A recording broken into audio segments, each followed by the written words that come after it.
Palabasin nyo yan.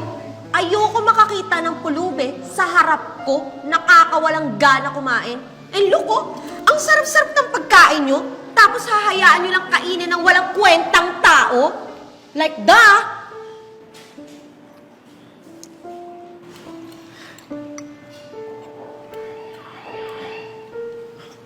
nakakawalang gana kumain. Baby, look.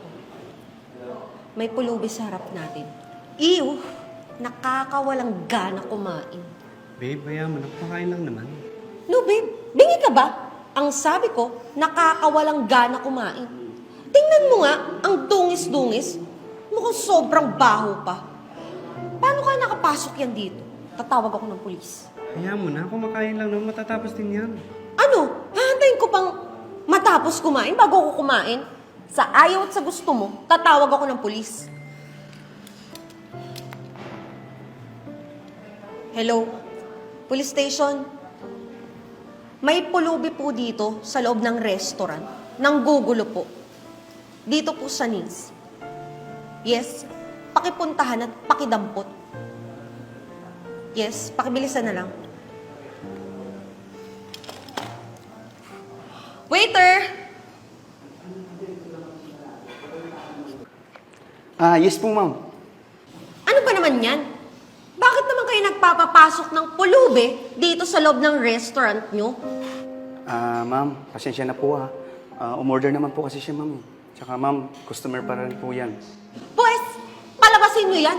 Ayoko makakita ng pulubi sa harap ko, nakakawalang gana kumain. And look oh, ang sarap-sarap ng pagkain nyo, tapos hahayaan nyo lang kainin ng walang kwentang tao. Like Sige po, ma'am. Kausapin ko na lang po. Palabasin nyo yan.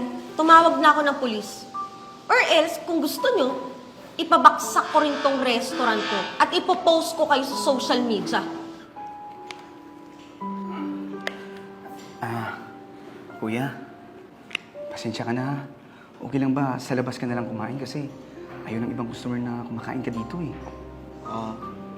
No. Pasensya ka na talaga, kuya. Napag-utusan lang, ha?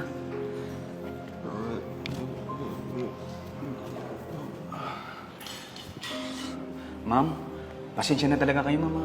Ayaw talaga umalis eh. Babe, ano ba? Ayaw mo palabasin. Pues, ako magpapalabas dyan. Hoy, pulube! Can't you see? Kumakain kami. Nawawalan ako ng gana kumain eh. Nakikita ko yung pagmumukha mo. Ano ba, waiter? Palabasin mo yan or else kami ang aalis. Ipopost talaga kita sa social media. Mawawalan ka ng trabaho. Ma'am, huwag naman po, ma'am. Ginawa ko naman po lahat, ma'am eh. Ayaw talaga umalis. Pues, buhatin mo! Saka, ma'am, kumakain lang naman siya, ma'am. Wala naman siyang ginagawang masama. So, aantayin mo pang may gawing masama bago mo palabasin. Alam mo, isasama talaga kita padampot sa pulis pagdating. Ma'am, huwag naman po, ma'am.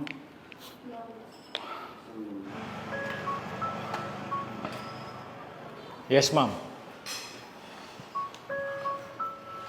Napakatagal naman ang responde nyo. Ayan yung pulubi, oh. Pakialis nga yan dito. Nagnakaw yan ng pera para lang makakain. Ang ganun po ba, ma'am? Halika, sumama ka sa presinto. Halika na. Ano ba? Ang hina mo naman pulis ka? Buhatin mo kasi? Ingot nito? Keto na lang. Sumama ka na sa akin. Doon mo na lang ituloy sa labas yan para wala na ang gulo. Halika na. Sige na. Halika na. Sir, ano pong ginagawa niyo sa kanya? Saan niyo po siya dadalhin? Ma'am, kasi may nag-report po kasi sa amin na nagnakaw po siya ng pere. Nagnakaw? Ako nga yung nagbayad ng pagkain niya para makakain siya dito. Eh, ito pala may kasalanan eh. Isama nyo na rin yan. Total, mukha kayong parehas mabaho. Excuse me? Who are you? Why should I tell you? Bakit ka nagpapapasok ng pulube dito sa loob ng restaurant na alam mo naman na madaming taong kumakain? Bakit? Bawal ba silang kumain dito? Tao din sila. Lahat ng karapatan natin, karapatan din nila. I don't care. Tingnan mo nga, napakabaho niyan. Dapat sa mga katulad niyan, sinusunog na parang basura para hindi mangamoy at mabawasan yung salot sa lipunan. Ano ulit yun, ma'am?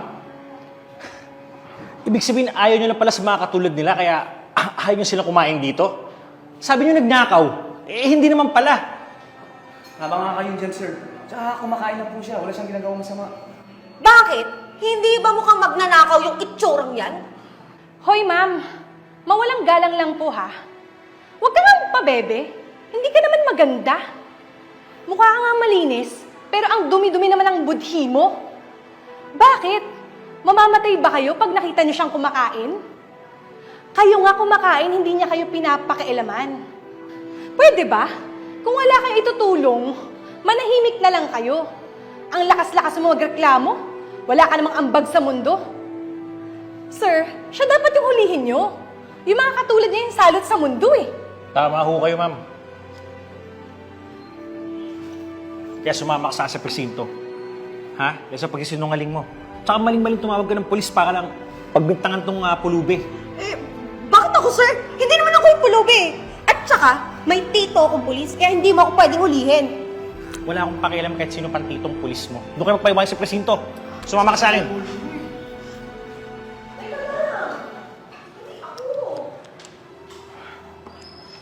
Kumain ka lang ha. Mag-order ka pa kung ano yung gusto mo. Ako nang bahala magbayad. Ma'am, pasensya na talaga kayo kanina kung gusto ko siyang palabasin, ha. Hayaan niyo, ma'am.